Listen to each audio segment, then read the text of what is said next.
It's episode 68 Yes, sir. of the Wait for It Seattle podcast.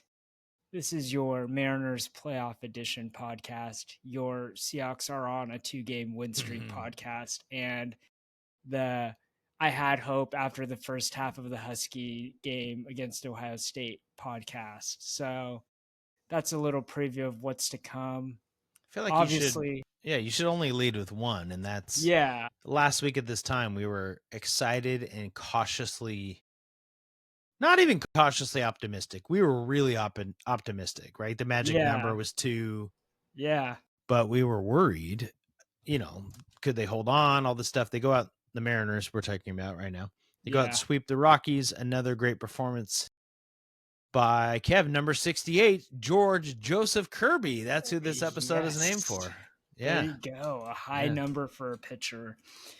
It was kind of crazy that they had back-to-back nights where they did the champagne thing. Yes. They clinched something different. So many funny questions, like did they use the same goggles as the night before? Were the players going to be hungover for the second game? They weren't at all. They were ready to roll, scorching. Everybody said it was like a 50 to 60% celebration on the first night. So yeah, and it was just so cool to watch the Root Sports the Root Sports telecast. They just kept on, covering and just talking, and it was just what I needed as a Mariners fan. Like, what's better than a win? It's talking about the win over and over again and how special the team was and what they pulled off and what it all means. And any reaction from those 2 games? I think you hit something cool. Root Sports did a great job, and it's kind of poetic because Root Sports is now gone. So the Mariners announced that MLB will be taking over production of. We kind of knew this was happening, but it kind of seems like the Brad Adam, Angie Mentic, Jen Mueller might all not be back. It's not official. Jen Mueller said she's not after 19 years, which is kind of a crazy run. That's a long time. So Root Sports did a great job on their broadcast. Like you said, they went to the Munoz entrance music. They didn't go to commercial. And then they also stayed afterwards. Part of me now is like, oh, it's because they didn't have to pay any bills. Like everybody's gone as of a month from now, and they don't care anymore. There's no what's the point of ads? And actually, I loved it.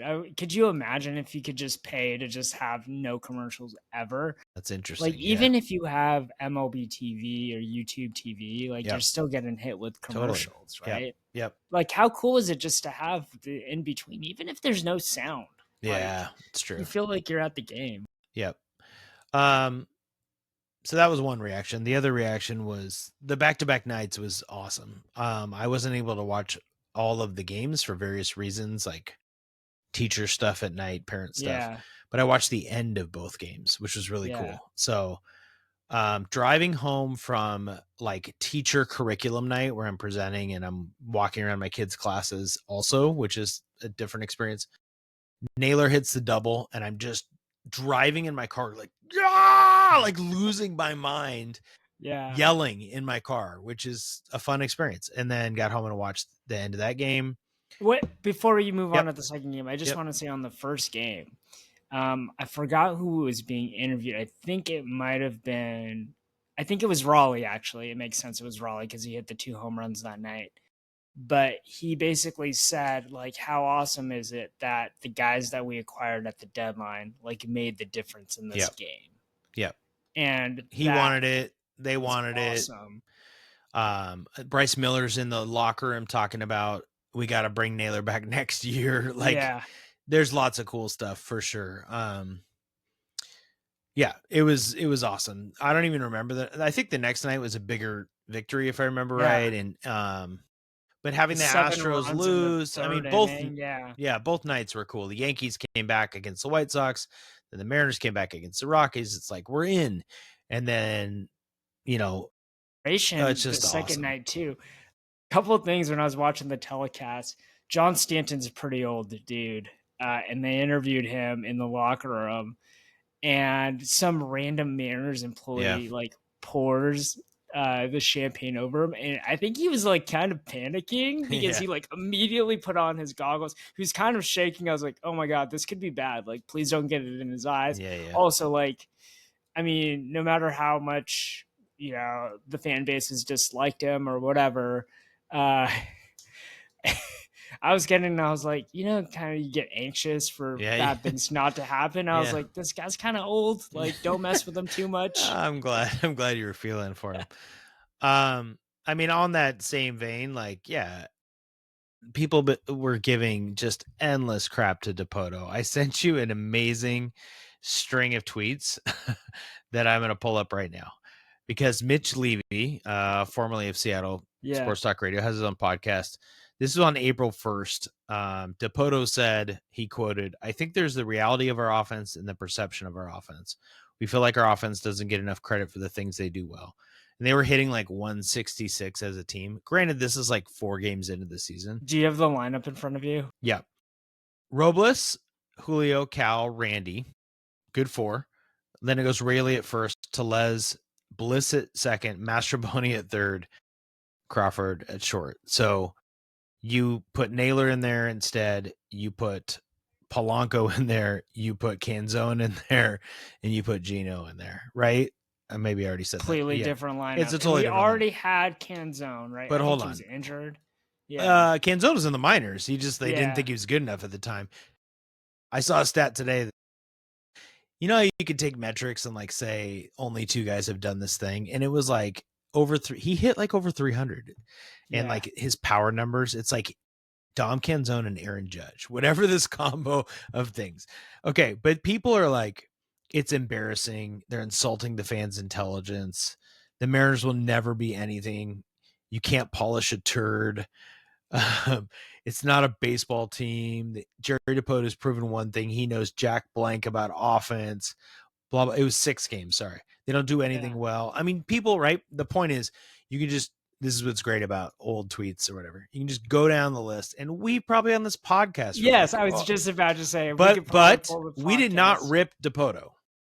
Yeah. Like to the level of this, right? We ripped the team, maybe like, oof, it's a subpar offense, which yeah, in a certain way it was. But in the same way, if you're going to go on X and rip, ownership or Dipoto, you have to just say they went out and did it. They went out and got the dudes they needed to get.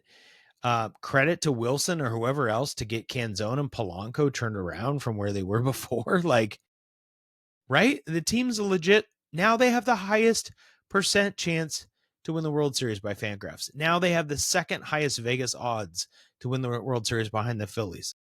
The Phillies Mariners matchup is the lowest odds in Vegas. And it's silly. Like, because we can talk about this in a second, but I'm just so happy they're in the playoffs. I don't want to get ahead of myself. So yeah. I mean, I haven't been that happy about the Mariners since they actually made the playoffs, and this feels different, right? In 2022, it was like, oh my god, we finally just did it. Like, we're here. We're happy to be there. Yep. Different, way different scenario. Now it's like we're gonna go, like we can go win this thing, and I believe it when I say it. Like with the pitching and the hitting and just the idea of depth, like you can have one guy be off one night and it doesn't destroy your entire lineup. Totally agree with that part. Yep. I have some concerns I'll share when we talk about who we'd rather face. But you haven't asked me about my jersey, Kev. Yeah, I was gonna ask you. It's related. So you're wearing a Brewers basketball jersey? It's a Giannis Brewers jersey. Yeah. Okay. It is. It's got Antetokounmpo on the back. I got it when we went to Milwaukee. We watched them play the Mariners. This was the giveaway. It's awesome. It's like the JP basketball jersey night. Yeah. Okay. But here's why I'm wearing it. Okay. Some people know this. I don't know if you know this. Do you know where the Brewers came from? They came from Seattle. They were the Seattle Pilots. Mm-hmm. Yeah. So let me tell you this quick little story. This will be fun for people on the podcast. Seattle Pilots, 1969. They're in the AL West. They're legitimately a Major League Baseball team. Like, it's not, it's weird because we never talk about it. They got last in the division. They played in Six Stadium, which is the site of the Lowe's down on Rainier, right? It was a minor league stadium that was really well regarded, but they did not have enough money. It sounds like the Oakland Coliseum. The water would stop working in like the 8th inning during these major league games. Somehow they did not finish last in attendance out of 24 teams. They finished 20th. And like the Phillies were below them, but the teams that were below them were really, really bad. And this was a time where a lot of teams were moving around. The Kansas City A's had moved to Oakland. And so then the owner in Kansas City really wanted a team. The Mariners were supposed to get the Pilots in 1971. So they were supposed to have a stadium ready and they were supposed to be ready and they weren't ready. And the Major League Baseball was like, sorry, you get them in 1969 because we have to give Kansas City a team, the Royals. So they got them early and they weren't ready and they went bankrupt. Right. So the Pilots tried to hold on. This is the crazy part. They go bankrupt, but the governor and the senators in Washington, including Warren G. Magnuson Park, tried to fight to keep the Pilots. And so the Pilots went to spring training, and 10 days before the season, they did not know where they were going because Bud Selig entered an agreement to buy the Pilots to move him to Milwaukee. Yes, the former, right? Is he the former? Is he still alive? Is he the commissioner? No, Rob Manfred's the commissioner. He was the commissioner of baseball, right? So there's a moving trucks in Utah ready to go to Milwaukee or Seattle 10 days before the season. Finally, they're like, this doesn't work. It's not going to work. Seattle's not going to work. So they go to Milwaukee. Bud Selig wanted different colors for the team, but it was too late. That's why the Brewers are blue and yellow, because that's what the Pilot colors were. That's what the first Mariners colors were. Interesting fact. And this is a long story, but I'm sure at least someone finds it interesting. Kevin will start yawning in a second. I'm not yawning. Okay, I great. have something to add. Okay. It's great. The best part about this is because of all this, the Mariners were born. That Major League Baseball agreed to give the Mariners an expansion team later down the road in exchange for losing the Pilots. So I'm wearing the Brewers jersey. Not only are they in the playoffs, and I'd like for the Brewers to go to the World Series. That's cool. They have a great fan base, great city, stadium, everything. I like their team. But the Mariners were born out of this, and that's where we are today with the Mariners in the playoffs. It's great. Do you know one of the rarest Seattle Pilots jerseys? I learned about this. No, tell me. A month or 2 months ago. Lou Piniella. Ooh, that's good. Lou Piniella was drafted by the Seattle Pilots in the expansion draft before their inaugural season in 1968, but was then traded, weirdly enough, to the not the Milwaukee Brewers. It was the Kansas City. Yeah, okay. Interesting. Yeah. So there is a Lou Piniella Pilot. If you have one, it's pretty rare. So here's a second rare fact for that season that I found also researching this. The 1970 Topps baseball cards were already printed. And so they all say Pilots. They all say Pilots. And they played as the Brewers that year. I bet those are worth something, right? That'd be a good collector's anyway, item. Yeah. Go Brewers, go Mariners. Go Mariners. Yeah. So some other things. So the Mariners obviously win the AL West. I have a quick question for you. So do they just hang the AL West banner for 2024, and do they take down that wild card banner? Or do you just leave so do you like the wild card banner? Did they put it up when they got in 2022? Did they not have it before that? Yes. I think you put up your wild card. It's I don't think it's bad. Postseason bursts are not easy. Yeah. I mean, they kind of are now, right? Like, in fairness, it's gotten a lot easier. But in 2002 and 2003, the Seattle Mariners won 93 games and didn't make the postseason. So I don't know. I think wild card bursts are legit. Like, what are you going to do if you win the World Series? Not put up the wild card berth too? I mean, I guess you'd have a World Series banner, but I do think that it's kind of nice how it's kind of diminished how they have like it's just the one banner with the years and it's not. I think yes, that's perfect, right? Just put the years. Don't add everything else. Side question: this isn't like West Seattle High School when they put up their division championship I was just gonna ask, things. when you were the AD at prep, did you have any idea of like kind of changing the rules for how banners go up? Absolutely not. We put up Yeah, league titles, district titles, or regional if it's a different sport, yeah, and state titles. We have a state yep. wall for state championships. I did add, so this is maybe the equivalent. I did add a banner where you just add the year for sports for state trophies. Yeah, we So that's kind of really, the same. if there's a mock trial, there's mock trial banners, There's right? banners, baby.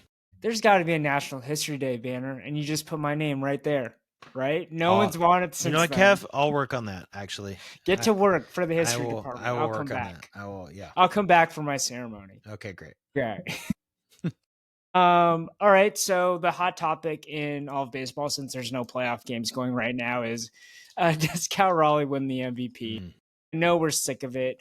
I'm just seeing the discourse, and it's the exact same thing. It's really angry Yankee Yeah. fans minimizing what Cal Raleigh accomplished, and then it's kind of Mariner fans honestly minimizing what Aaron Judge accomplished. I think it's probably more nuanced. Like, you can have a catcher have the greatest catcher season of all time and have a tough time comparing that to one of the greatest offensive seasons of all time. Like, I think it's a fair thing to just think about, like, how much do you value being beat up behind the plate and adding defensive value? Not that Aaron Judge doesn't bring defensive value, Well, I but don't think he does. I mean, if you look at his the metrics, yeah, right? but his defense in right field, let's just even assume if it, if he puts up like a higher WAR than Cal Raleigh behind the plate, like, you're comparing out, they're two different positions, right?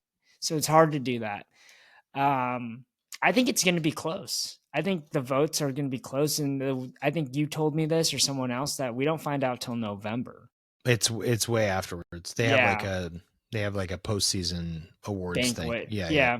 Yep. So where do you fall? Like, this is probably the last time we'll talk about this, unless someone comes out with an insane opinion. I But mean, we might talk about it right before the actual yeah, thing, right? People are voting now. So yeah, they're making their vote obviously at the end of the season. yeah, Uh I think Cal should win in the same reason I said before. Like, it's the narrative and the position. I think if hmm he got to 60 home runs, that's a magical number. Like in the American League, it's Babe Ruth, it's Aaron Judge, who's incredible.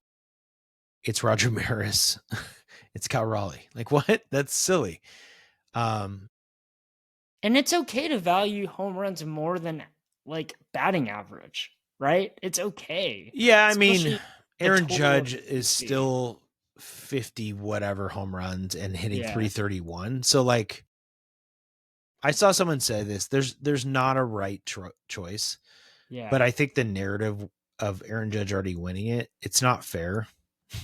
yeah, But I think Cal will win it because of that. I think it's the same reason why Jokic stopped winning it in the NBA, yep, or Giannis yep, before that. Honestly, like, they should have won a third straight or whatever it was, and it's just narrative. Like, Joel Embiid won an MVP in the NBA simply because they wanted to vote for somebody else, I even though he think, had an incredible year, yeah, as Cal did. Right? You can make the argument, but yeah, like, Aaron Judge is hitting he hit 330. He was the batting average leader in the American League and had 50 plus home runs. Like, it's silly. You can't yeah, really, yeah. no one's on his level. Any other season, you'd say, yeah, run away, right? Like, Otani's going to run away with the NL MVP, rightfully so. Yeah. Um, And Cal hasn't been as good defensively as he was in past years. Like, yeah, if you look at Baseball Savant, he's eighth in catcher in terms of fielding run value. Um, that's not as good as, there's 7 catchers above him. So you could make the argument, is he really that valuable as a catcher? Whereas in 2024, he was third, yeah. right? And here's the other thing that you can't really measure. Like, Cal Raleigh won was the most important player on a Mariners, and this is the narrative part, right? Like, on a Mariners team that won its first AL West division title since 2001, right? That's one point. The other point is he is game planning with his pitchers, right? Totally. He is Yeah. shepherding this pitching staff. helping the Mariners get wins. Like Aaron Judge can't do that through no fault of his Right. own. And that's There's another thing, like you're gonna weigh, right? Or yeah, you may not, or you may or may not right. weigh, and that's gonna play a role in all of this, I There's think. some incredible stats about the ERA as a one metric and how different it is when Cal's with a starter versus Garver. Mm-hmm. Maybe it's an indictment on Garver more than it's a plus for Cal, but like I don't know. They It's love him, another but it's another yeah, point for Cal, right? yeah. It's just it would be really cool. I will not. Let's put it. I would wrap it up by saying, Kev, I will not be upset if Judge wins the Me MVP. It neither. won't Me piss me neither. off. I'm not going to angry tweet. I'm not going to Yeah. text anybody and say this is BS. I'll be like, that makes sense. If Cal got third, I'd have a problem. Or if Judge got third, they should be 1-2, and it should be very, very close. Yeah. Yeah. That's what I think. Or it could be like the WNBA where they just didn't they give an award to two people this year? I forgot what I it didn't see was. that. It might have been the sixth man. They gave the sixth woman of the Yeah. year. They gave it to two people. Anyways, The WNBA lost me when two things happened. One, the Storm flamed out in the playoffs, and then the playoffs have. I'm not entertained by the WNBA playoffs right now, so let's just put it that way. And I'm entertained by a lot of WNBA basketball. yeah. Speaking of playoffs, though, Kev, Speaking of the playoffs, the Mariners, they had a chance at the one seed if they kept on winning. I think, but I don't think we really wanted the one seed because that would have meant the Yankees or Red the Sox. Red Sox in the ALDS, Yeah. right? And so instead we get the Tigers and the Guardians. So just a refresher on the two before I ask my question of you. Uh, the Mariners were 4-2 against both of these teams. Um, against the Tigers, they had a 3-game series where they outscored them 35-14. Yeah. Yeah. Which is a lot of runs. That was that amazing road series. That was ridiculous. And then the Guardians, the scores were a little more even keeled. Still, the Mariners had a 4-2 record against them. So my question for you is, who are you rooting for um, in that series for them to eventually play the Mariners on Saturday and Sunday? So I think the first point you make is great. We don't want anything to do with the Red Sox or the Yankees, and that is no slight to the Tigers or Guardians. I think the Red Sox and Yankees are probably, I don't know, two of the best 5 teams in baseball. I can see that argument against the Red Sox. They have a pitcher, Lucas Giolito's out of the playoffs now. They're traded away Devers, and they've had injuries. But they're really good, and their back of their bullpen is nasty. Like Chapman's having an elite year. And the Yankees give the Mariners fits. Remember in New York, the Brian Wu game and Yeah, our all pitchers that? aren't going I to pitch mean, well at just Fenway in New whew, York, yeah, right? Like, and our hitters, as yeah, friendly as those hitters parks are, the home teams know those parks a lot better than totally, our dudes. yep. So So I don't. So I totally agree with you there. Here's the thing about the Guardians and the Tigers. I think there's a right answer, but it's not meant to slight a fan base or an organization, right? And I'm not trying to back down on my take here. I think the answer is you'd rather play the Guardians, and the only reason is because of Tarek Skubal. Okay, yeah, so I don't care that the Mariners beat Tarek Skubal twice, and I don't care that he didn't look particularly great to finish the year. He's probably winning the Cy Young in the American League. Tarek Skubal is legit, right? Like yeah, he, and that kind of neutralizes whoever he goes up against, whether it be Wu, Gilbert, or Castillo. yeah. Just so we're all on the same page here. Tarek Skubal has a 2.21 ERA this year and 241 strikeouts and 195 innings with an ERA at a whip at 0.89. Like the guy's sick. I would say similar things about Garrett Crochet on the Red Sox. I don't want anything to do with him. Max Fried to a certain extent in the Yankees. The Cleveland has guys who are good. Gavin Williams is pitching the first game for them. And then they're going Tanner Bybee second game. And then I think the rookie Ciaccone, or however you say his name, is the third game. All those guys, I love the matchups with Gilbert or Kirby or Wu. Like, I feel like it's even. I don't care how good the pitching is that you mentioned earlier, Kev. We're underdogs against Skubal, right? Yeah. And the way it lines up, he's going to pitch game 1 of this wildcard series, which is on a Tuesday. Okay. So on regular rest, He's pitching Sunday, game 2 of the ALDS, which means he could come back and pitch game 5 if it goes to it. So would you want to face Scooble twice in a 5-game series? Absolutely No not. way. I don't Yeah. care what else is going on with the Tigers. Their bullpen is way better to hit against than Cleveland. So if you gave me scenarios like Scooble's going to pitch 1 game, maybe it's different, right? If you guarantee me the Mariners win game 1, maybe it's different, but we can't guarantee those things. So Cleveland's lineup is like, they're so pesky and annoying. Jose Ramirez is incredible. Stephen Kwan, you can't strike out. Like, I just don't want Scooble. What do you think? Yeah. I think that's a good differentiator.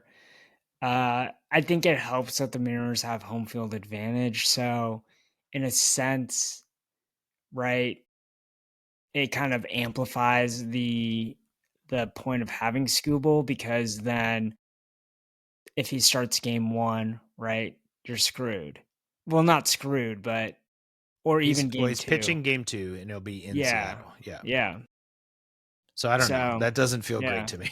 Yeah. Doesn't feel great. By the If they're way, down 1-0, it's yeah. gonna feel real bad facing Derek Yeah. Skubal, right? Like, Yeah.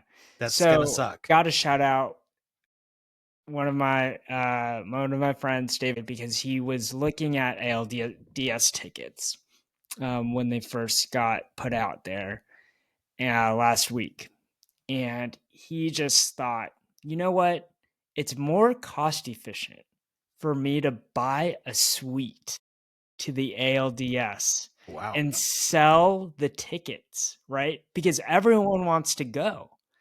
The only catch here is you have to you have to put down a deposit for a suite Yeah. at some game next season. Oh, okay. So you can That's not terrible. he has a random game for Yeah. next year, and I he's love gonna it. have to find 20 people to go to a game with him and pay the suite price or whatever. This is not a But bad I idea. I Yeah. thought it was a great idea, right? You just have to have the cash to bankroll it, and then, know 20 people that will pay. He found the 20 people easily, Yeah. right? Filled the suite up with his friends. How much Uh, I won't ask how much the suite was. That's not fair to yeah, him. How much yeah. did he charge people to go? I Do you think know? it's gonna be around 300, 300 to be in a 250 to suite is 300. not bad. Yeah, Yeah. Actually, I think the tickets I got are like, 300, yeah, right? 220 Yeah. or something. So, yeah, I don't know. I just I started thought it was a clicking great on yeah, I thought it games was with a my great pre-sale. idea. I just I started thought it clicking games left and right, so I don't even know yeah, what I I thought ended it up was I doing. mean, the secondary market, it's ridiculous right now. It's crazy, yeah. Yeah, good for the So I Mariners. have tickets to all 3 division games if need be. Um I'm a little worried about game times because I have some work stuff on Saturday that is kind of unavoidable, but I already told Dana, I'm like, you can go with the kids and somebody else can go if I absolutely can't go. Yeah. I have a feeling, because this is kind of on top of mind, a lot of people. I I think the games are going to be at 6 p.m. or 5:50. So, yeah, this goes into our next topic because the Sounders host Portland, which is not like a kind Not of run of the mill type right, of Sounders game. This is right. a rivalry game. The Sounders are good this season. People have had, and there's people coming up from Portland. That game's at 7:30. Yep. Um, On Saturday. Saturday, Yep. right? So that's game 1. Yep. Game time not set for the ALDS, right? And then Sunday, the Seahawks play the Tampa Bay Buccaneers in a amazing jersey game where they're Yeah, so both wearing the throwback jerseys. that game is at 1 o'clock. That's getting a little more press because the Seahawks are, it's going to be there's a more likely conflict there, just in terms of the amount of people. Um, and the Seahawks have come out and said the game time kind of depending on when it is, if it lands around 1 o'clock, which is when the Seahawks start, then the Seahawks are willing to move 90 to 150 minutes Yeah, it's back. not. And to be clear, and I'm not criticizing you, it's not the Yeah. Seahawks. It's the NFL who NFL, has said yeah. they would do this. So, and I've forgotten about this, but it came back to me when people started talking about it in 2022, if the Mariners had won game 3 on Saturday at home, they would have played game 4 on Sunday, and the Seahawks were at home, and they were ready to start the game at 2:30 that day. So they were just Yeah. going to push it back 90 minutes. It would have overlap, but it allows that not everyone's going in. I mean, for those Yeah. not in Seattle, which I don't know who would be listening to this who's not Yeah. in Seattle, those stadiums are closer than any two stadiums probably in all of It doesn't matter. sports, right? Okay, so here's the issue. What? And this is okay. Oh, you just got so excited. What? No, What are you talking because about? I had quite the experience this past weekend. Okay. And this is baby steps compared to what's going to happen on mass transit for these 2 weekends. So, leaving the Washington Huskies game. Okay, the game ended around 4 o'clock, I think. Mm-hmm. Okay. First off, we come out of the stadium. Everyone was leaving early because the game was in hand, 5 minutes to go in the fourth quarter. You walk out of the stadium, UW station, lines are wrapped across like Montlake Boulevard. It would take at least half an hour to an hour just to get to the bottom of the station and to get onto the train. Yes. My genius brother-in-law says, let's just walk up. Let's walk up a stop Totally. up to the University District station. That way we'll get a seat and, we'll avoid this traffic. We'll get a nice little workout after tailgating and watching the Huskies lose. Can vent on our walk there. So we make it up there, get on the light rail. Of course, we get on the light rail, and the thing is like 75% full of Mariners fans going to the Dodgers games and Dodger fans, wearing So their many Otani Dodgers stuff. fans. Yep.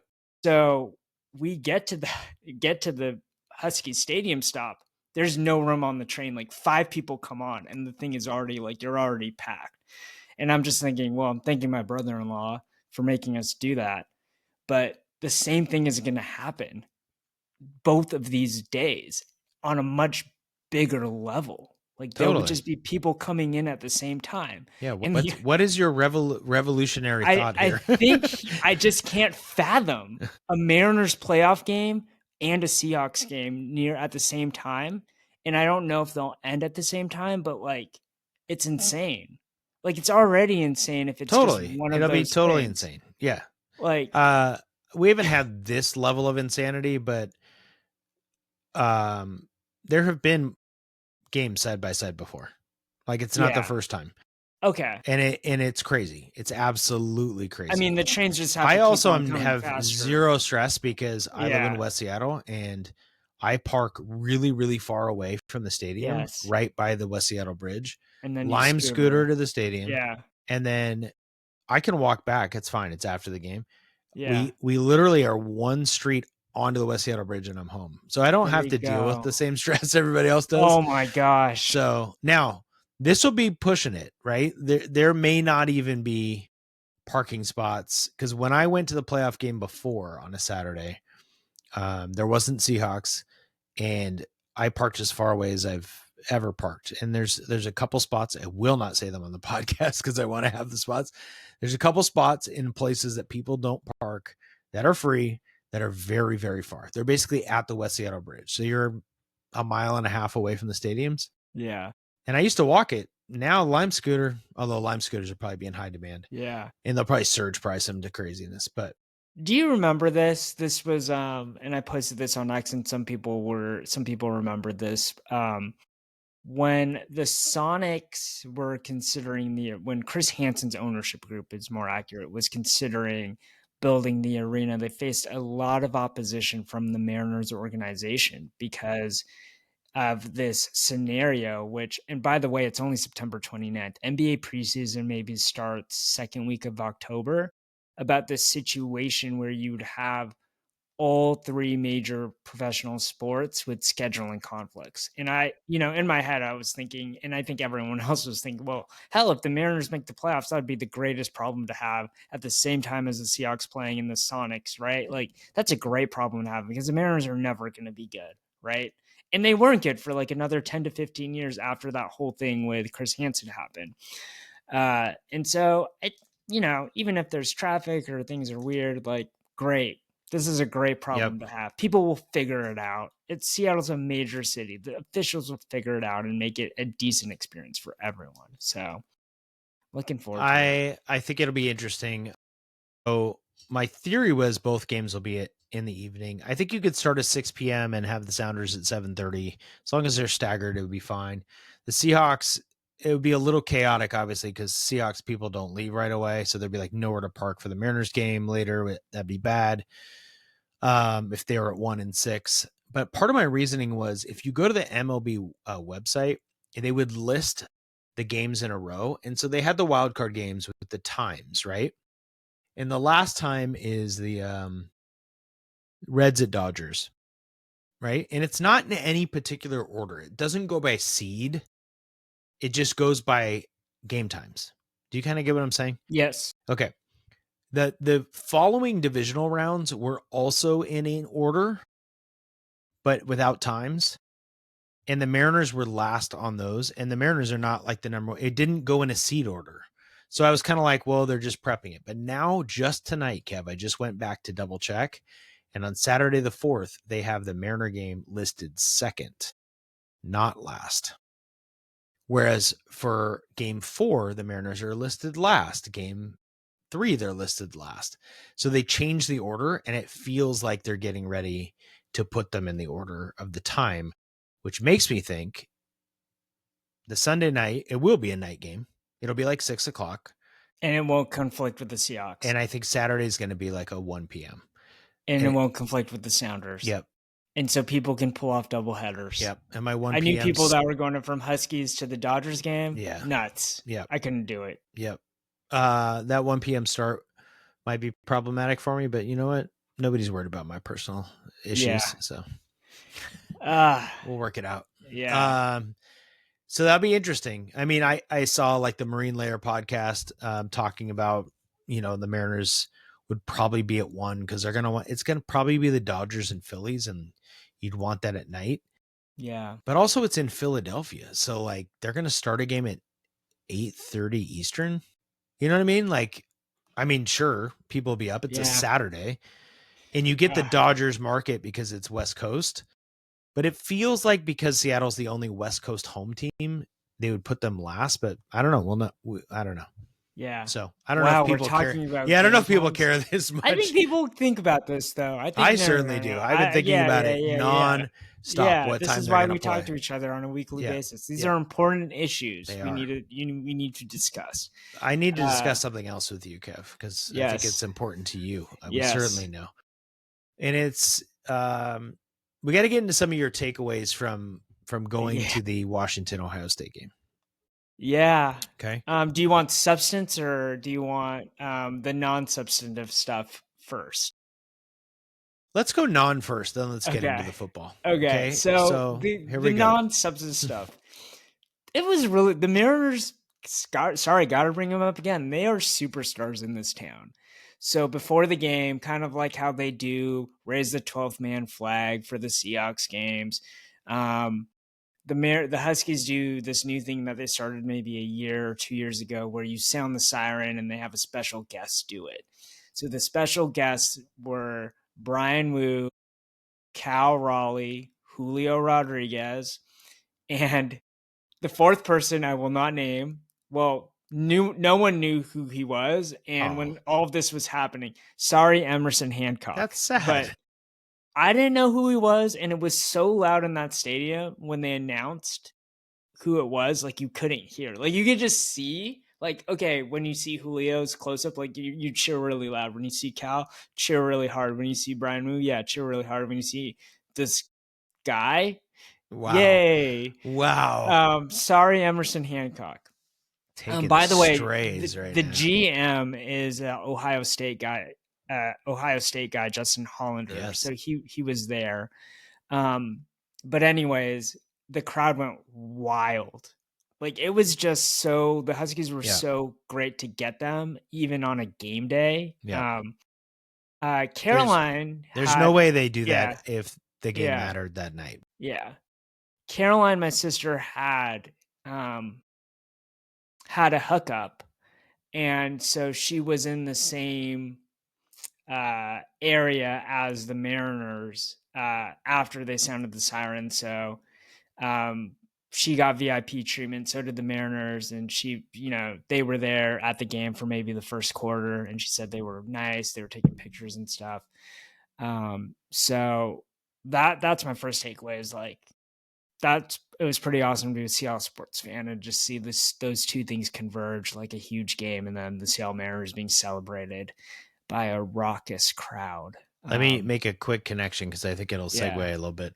yeah, The playoff crowd is going to be awesome at the Mariners game. yes, To that point, like it's going to be yeah. so loud. It's going to be great.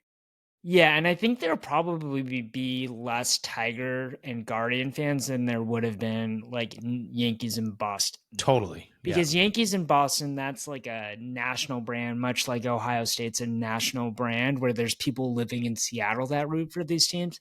I'd be hard pressed to find a hardcore, well, there probably are, but like Guardians and Tigers fans, there's not as many in Seattle. Yeah, there'll be a little segment, right? But it won't be Yeah. crazy. It won't be Yeah, crazy. it won't be like the what I saw at No. Huskies Stadium where No. there was a lot of red, and you could see it clearly. I was looking at pictures after the telecast, like it was clear as day. There were a lot of people, and there was some griping amongst Yep. Husky fans that where we sit. So I'm in the Thai section where, the big donors sit or the season ticket holders sit.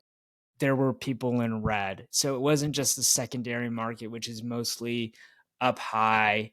They were close to the field, and they weren't just limited to the visitor section. Yeah, what do you So think? What do you think about that? yeah, I actually have a very positive view of it, and here's why. In the Pac-12, and this is the only positive I think of the Huskies moving, besides of like the fact that we had to move from the Pac-12 to the Big Ten. There are national brands in the Big Ten, more so than what we had at the Pac-12. Totally. There are no hardcore UCLA fans traveling, right? There are no UCLA fans, Kev. Yeah, for football. Yeah, sorry, that was a horrible example. Yeah, like that's the okay. It works. closest you could kind of get was probably USC in its heyday, but even USC did not travel as good as what I saw here with Ohio State Yeah.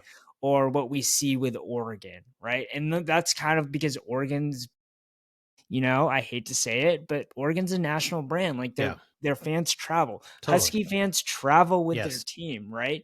And you don't like Arizona State, Wazoo, Oregon State. Like, No. sorry, it's not Ohio State. There'd be like it's the not alumni. Michigan. Yeah, they'd be alumni group yeah. for Arizona State or for Utah, but it was Yeah. not. It's overall. not Ohio State. It's not Michigan. It's not Penn State. So you kind of just like amplified this where you're going to have the Oregon game every year and you're going to get at least one of the marquee games against Penn State, Michigan, or Ohio State.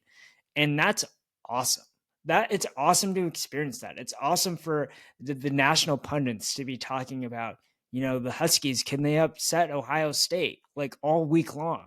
Like no one talked about like, we maybe got as much of that talk during like the Oregon game or when some random Pac-12 team was in the top 10, but not to the same level and scrutiny as an Ohio State game. So that's my positive takeaway. I'm like, welcome. Like, come enjoy Husky Stadium. Like, I heard the fans were pretty nice. They're pretty. They good. were. Yeah. They were, except maybe the dude on Barstool that just running his mouth. That I right? just sent you the tweets to troll you. Made me so angry. He's like, it's maybe so quiet. He's right. It's so quiet. Maybe he's right, Kev.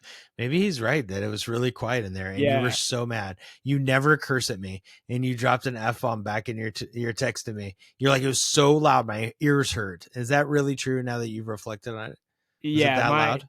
It was loud. Like, it's awesome because you're standing the entire game. Yeah. Well, let's be honest. You weren't standing the entire game. Nobody stood I was sitting down during. Well, no, I was sitting down. Nobody stood in the fourth quarter. I bet you weren't even there in the fourth quarter, were you? I told you I left early with 5 minutes. I've missed that. Sorry, but I was also sitting down for the 3-minute TV timeout, which was nice, right? We have great seats. We're on the aisle, so we just pop out, go to the bathroom, get some Dippin' Dots, Dippin' and Dots. then get back into it. Get ready to yell on second down. By the That's way, what's great. worst Yeah. stadium concessions in the city has got to be at Husky Stadium. You know what? As long as they have beer and Dippin' Dots, I'm a happy All guy. right. Low standard. Sounds good. Yeah. Ivers, I mean, they have the worst of what the Mariners have, right? Yeah. Yeah. Yeah. It's never, I've never been excited to get food at Husky Stadium. Let me tell you Yeah. that. Yeah. Okay. So substance wise, is that okay if we go to this? Yeah, let's go to the substance. So I was skeptical the Huskies could hang in this game, as we talked about last week. Yeah. In terms of, I think I was right and I was wrong. Yeah. Okay. So I think I was right in terms of 8.5. I wasn't worried about Ohio State covering like that. That happened. I thought Ohio State would overpower the Huskies. I think that ultimately happened. They wore them down. Yeah. I think Ohio State plays at a different level than the Huskies. That was my point. And I think as good as Damon, Jonah, and Denzel Boston are, Softy had a great tweet about it. If you think they're the best trio in the Big Ten, they have to They show up. have to play. They have to Yeah. play like that. Yeah. And they didn't. And he is like he literally has a show called Husky Honks. And he's like, I don't know if they are the best trio in the Big Ten. He was pretty honest about it. So I think Ohio State's talent was better. I do think the Huskies hung around better than I thought they would. Right. Yeah. Like there's a case to be made. I think it's a stretch, but the terrible, terrible, terrible call by the ref on the roughing the passer is awful. Every national media member said it was awful. Turns that whole drive around and maybe it flips the game. The counter to that is like the Huskies weren't really. They got to the red zone 2 other times and didn't score a touchdown. They got They within just the can't score, 10-yard but they line. weren't going to, it never felt like they were going to me. I'm like, they're not going to score a touchdown. Like it just didn't feel like it was going to happen. Yeah. So I don't know. You asked me last week, find 4 losses on their schedule. Does that change for you? I think my similar question too, and this isn't answer your question because I'm answering your question with a question, but Socrates. Does anything change here? Right? Does my opinion of the Huskies change? Sure. Same question. Yeah. No, I think it just like solidifies what I feel about this team is that just juxtapose this loss to the number 1 team in the country to their road losses to Penn State and Oregon last year, where those teams were clearly on another level, right? And if this was the number 1 team and you were only down 7-3 at the half, right? And at different times you felt in control and you felt that the offense could move the ball. Granted, it stalled out, and we saw that a lot last year. And I think Fish made a great point at his press conference. There's a difference between being discouraged and disappointed. And I think here we were just more in the disappointment bucket and less in the discouraged bucket. Like you can learn this game was early in the season. It doesn't do anything like kill your season.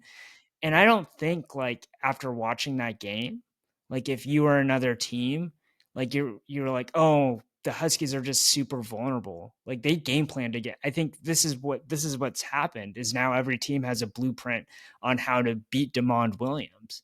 Yeah. But I don't know how many teams can do it the way Ohio State did, right? They just have superior speed. Like they were running him down. Like Williams was dealing with like linebackers that could run with him and tackle him.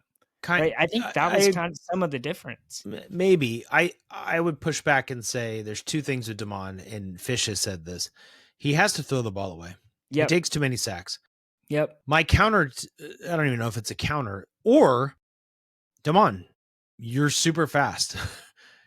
I would like you to take off earlier. And I know they don't want him to do that. That's not what NFL quarterbacks do. That ruins your downfield passing game. Yeah. But in a game like Ohio State, I wanted to see him go more, like go earlier and go. And you're right. They did have a spy. They had a linebacker who's super athletic, but Damon didn't really try to go. Like, think of Russ early in his Seahawks career when he would just tuck it and go, and he would just kill defenses. We talked about this on this podcast. Like a scrambling quarterback is the most frustrating thing Yeah, to and it's watch when you're almost the like opposing team, right? yeah, and it's the whole idea is that when you do that, it opens up your pass game, right? Totally. Because so it's kind of like the opposite here, where in the season during the 3 games prior to this, it was all right. Bombed Denzel Boston, like hitting, just hit, keep on killing him with 10 to 15 yard passes, right? And it was opening up lanes for him. It was opening up lanes for Jonah. And I think it's a little different here, right? It was a little different against Ohio Yeah, State. I think it comes down to his decision making, right? So he doesn't know when to tuck it and go. He doesn't know when to let it go early. And this is not a critique of like him reading the defense, because if you watch him, he gets to second and third reads, Yeah. and he's got good footwork as far as I can tell. I'm not a quarterback guru by any means. Yeah. Like, he looks the part. He just looks young and doesn't know. Okay, this would be my example, right? I'm sure there's routes where the first read's not there. He knows second read's not there. You don't have time to get to your third read because you feel something, like, just go then, something like that. Just tuck it and Yeah. go and get 12 yards. Like John Mateer did that in the Apple Cup last year. That's what made John Yeah. Mateer so good. I feel Yeah. like, Locker was nowhere near the ceiling I think Damon Williams could be, ironically, as like a top 10 pick. But Yeah. Locker would just tuck it and go at certain times, and it was so dangerous. I think Damon, especially against Ohio State, like, I don't really want him to do that against Maryland, um, because I want to see him like just be confident in the pocket and throw where he needs to throw. Yeah.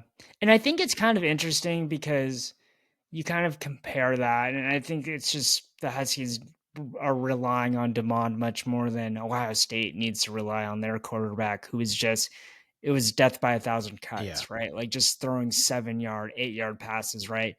To the And best clearing, receiver in the country. Yeah. Yeah. yeah, and a couple of those broke, right? One broke for a touchdown, right? But and I think this is a good transition to the defensive side of the things, but Husky defense was pretty decent. I mean, until the game broke open, but they didn't give up explosives, right?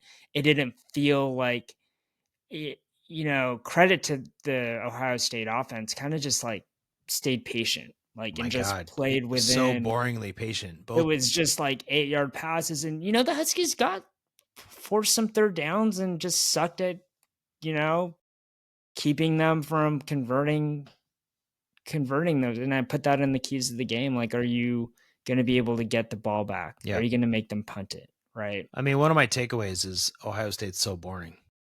Like, it was Yeah. such a boring, like, I wouldn't call Yeah. myself a neutral fan, right? But if you were a neutral fan, I think the game is super boring. It Both was. teams were just constantly getting to third downs, and it's almost like I texted a friend like 1980s football, and he's like, "Yeah, that's why I love it." Because in Yeah. the 80s, it would be like no downfield passing. It was all just rushing off tackle, and then you throw to your number one receiver a little out, and then you just move the sticks. I'm sure it's like great for coaches to watch, football coaches or something. It's boring It's compared really, really to watching boring. Michael Penix and whatever else. Yeah. Yeah. Um, So I do. I mean, I still see there's 4 losses. Obviously, I think road games are tough, right? They've finally won the Apple Cup, but going to a different time zone, like for this example, traveling to Maryland, it's going to be it's a tough. it's a big week. It's not necessarily an easy win, and um, Maryland has the benefit of looking at that Ohio State game and seeing like, oh yeah, this guy can be stopped. Like this offense is not as good, right? They can build off of that, and hopefully by the same token, for the Huskies' sake, they can be like, we're down 7-3 to Ohio State, at the half, right? We're a good football team. Yeah, I think Husky fans should be nervous.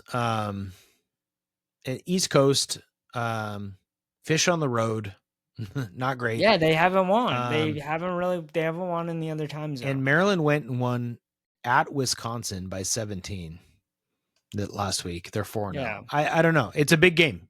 It's a big game, right? it'll If be a if good game. if the It'll be a Huskies good are going to game. be the version that you have said you think they can be, you hope they can be, less than 4 or less losses on that schedule, they got to win this game.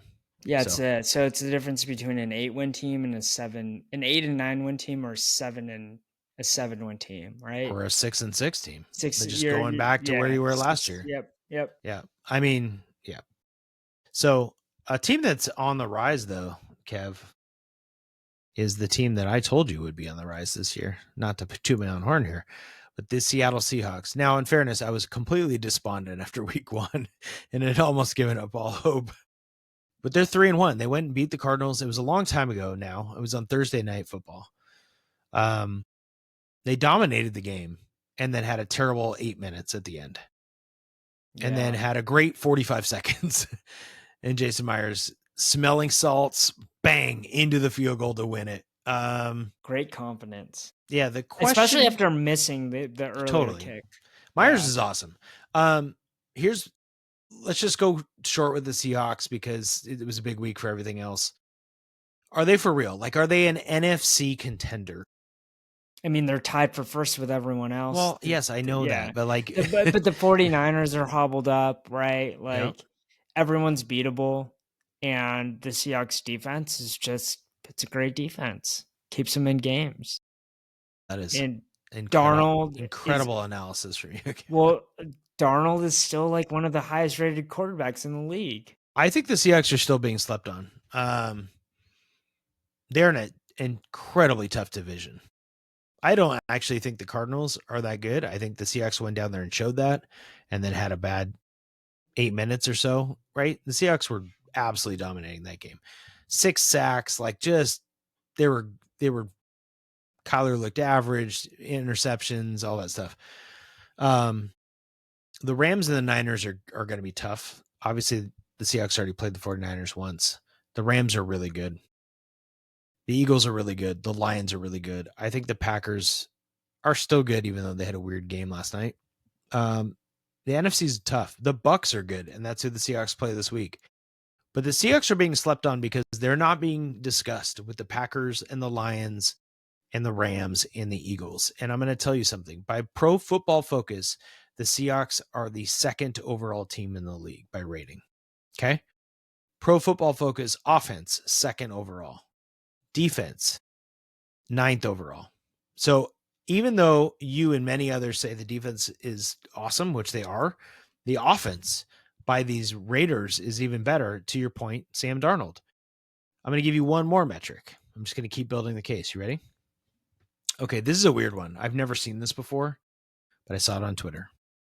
So there's something called NFL any/a value. Okay.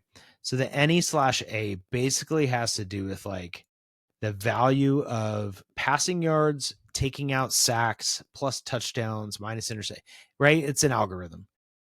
The Seahawks are the number one team in the NFL if you combine their offense and their defense by this value. Okay. So whether you take Pro Football Focus or this other guy's metric or whoever's metric, they're at the top of the NFL and nobody's talking about them like they're at the top of the NFL.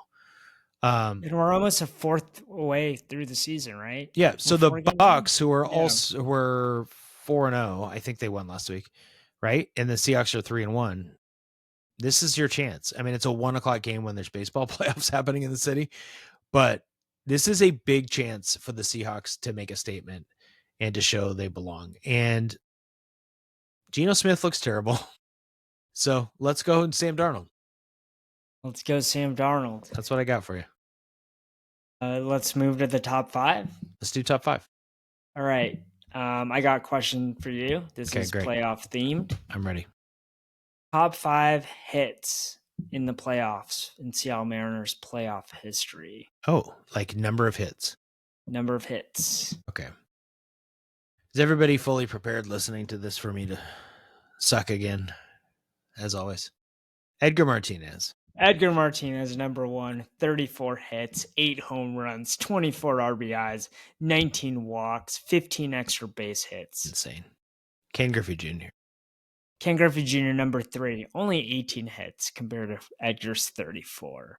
But 6 home runs, 11 RBIs. Jay Buhner. Jay Buhner, number 2. He had great playoff 26 performances. hits. Yeah. 26 hits, 8 home runs as much as Edgar, 12 RBIs. Yeah. Ooh. Got two Okay. more. So this is where it gets interesting. A-Rod. A-Rod number 4. So the reason Eight. is A-Rod, you got to think about it, he's on the 97 team. He's on the 95 team, but he probably didn't get hit. He's on 97 and 2000, and they only have 4 playoff. Well, if you count 2022, but I don't think anyone's going Yeah. to be on there from 18 hits, so tied with Griffey. Also 3 home runs, 8 RBIs. Pretty solid. Okay, this is where it gets hard. Is 5 hard? 5 is very hard. I'm going to talk through my thoughts, but I'm not going to say who it is. Okay? So, Joey Cora is on the list for me because Joey Cora, I think, was the second baseman in 95 and 97. Mike Blowers is also on the list for me. And then it could be like, no, I don't think Olerud is very good in the playoffs. Ichiro, no. Maybe. But that would be one playoff, so that seems like a no. Can I stop you?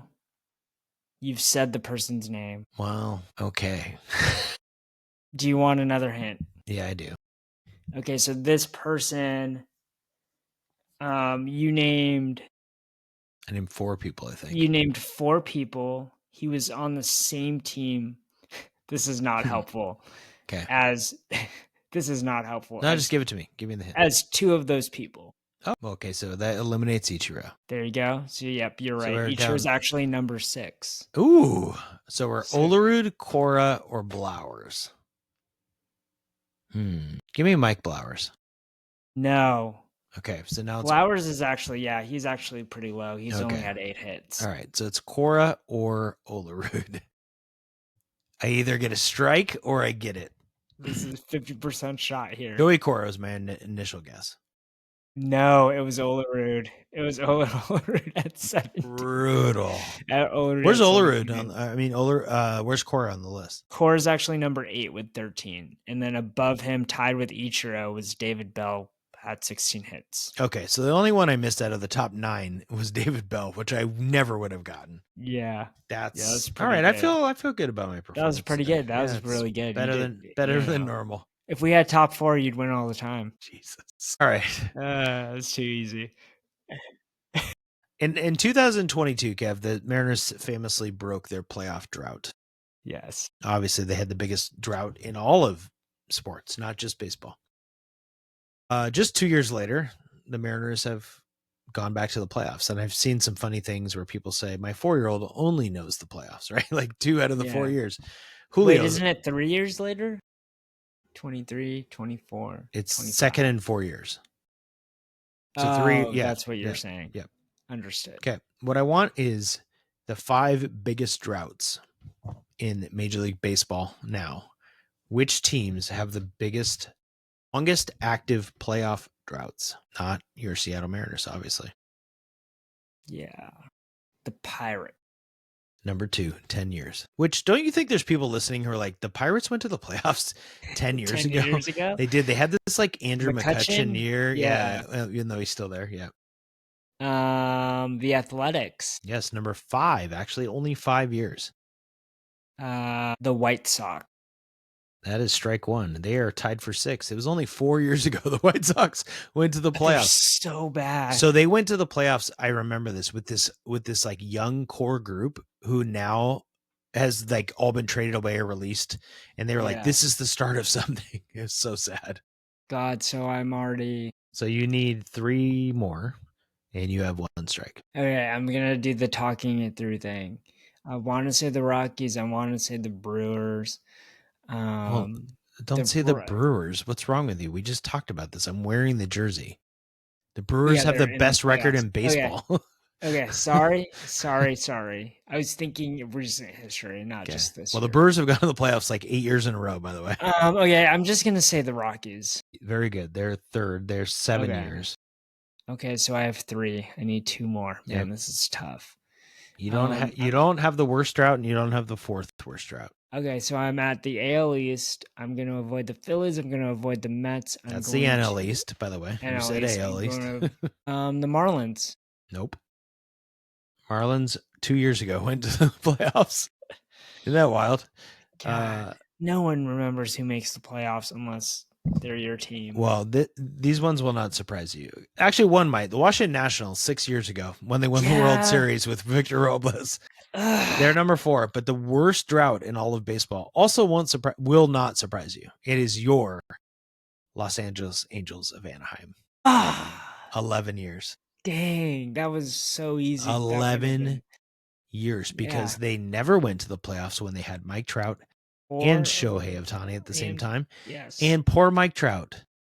Yeah. 11 years, even though, and now he's, let's be honest, Mike Trout's not very good anymore. I mean, he's like, his worst year is hitting 23 home runs. But Mike Trout went to the playoffs. Let's see. Let's see if I can find his playoff stats. Julio's been to the playoffs more than him. Do you think he has more at bats in the playoffs than Mike Trout? Julio? Yeah, look up Julio playoff. Yes. Well, we said this last time. What, 23? Yeah, Julio played 2 series. Yeah. Has Mike Trout only played 1 series? Julio's played 23. Mike Trout has played in 3 games in the playoffs in his career. They went 1 time. And he has won. He's 1 for 12 with a home run. I'm saying this very softly because it's so sad. I'm sad. That makes me sad for Mike Trout. Yeah. But you know what I'm not sad about, Kev? The Mariners being in the freaking playoffs. Being at playoff games next weekend before we podcast, good or bad, the atmosphere is going to be electric. It's going to be incredible. Dude, hopefully we're talking about ice cream nachos, man. Come on. By the way, ice cream nachos slightly disappointing this last weekend. I'm sorry. We'll talk about that at a different time. I'm not getting in line for ice cream nachos. I will not be leaving my seat during the playoff game. And in fact, I will be pissed at all the people who do leave their seats. Are you getting playoff gear? Do you see my playoff hat?